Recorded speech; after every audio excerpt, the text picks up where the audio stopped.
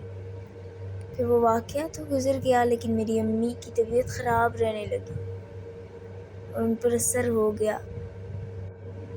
بہت سے عالم کے پاس لے کے گئے، انہوں نے پانی دیا دم والا اور تعویذ بھی دیے اور پانی گھر میں چھڑکا بھی گیا، منزل پڑی گئی، تب جا کے اثر کم ہوا۔ ہمارے گھر کا سکون ہی چلا گیا تھا جیسے۔ کچھ تحقیق کے بعد معلوم ہوا کہ ان جنات کا تعلق ہندو مذہب سے تھا اور وہ مسلمان نہیں تھے، اور میری امی کی کھانے والی بات پہ ناراض ہو گئے تھے، جس کی وجہ سے امی پر اثر کر گئے تھے۔ میرے ابو کی خالہ لوگ جب وہاں شفٹ ہوئے تو ان کے گھر میں روز کوئی نہ کوئی کوہرام مچا ہوتا، تو ایک عالم کے پاس گئے جو بہت پہنچے ہوئے معلوم ہوتے تھے اور ان کے بارے میں کسی نے بتایا بھی تھا۔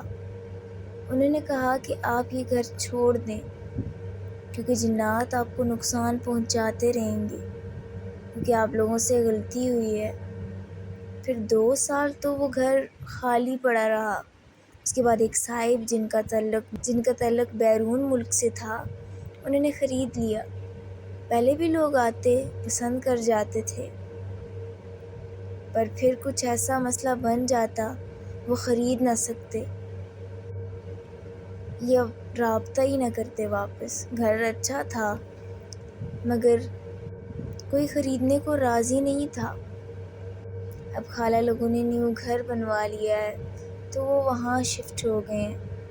اب بھی ان کے گھر میں کسی کی طبیعت خراب ہو جاتی ہے تو دم وغیرہ کروانے سے ٹھیک ہو جاتی ہے۔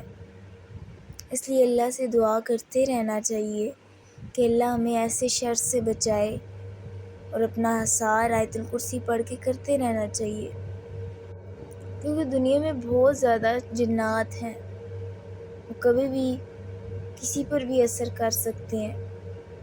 اللہ تعالیٰ کے کلاموں میں بہت برکت ہے، اس لیے ہمیں اللہ تعالیٰ کے کلمات پڑھتے رہنا چاہیے، جس سے ہم ان شیاطین اور جنات کے شر سے محفوظ رہیں۔ مزید ایسی کہانیاں سننے کے لیے میرے چینل کو سبسکرائب کریں۔ شکریہ۔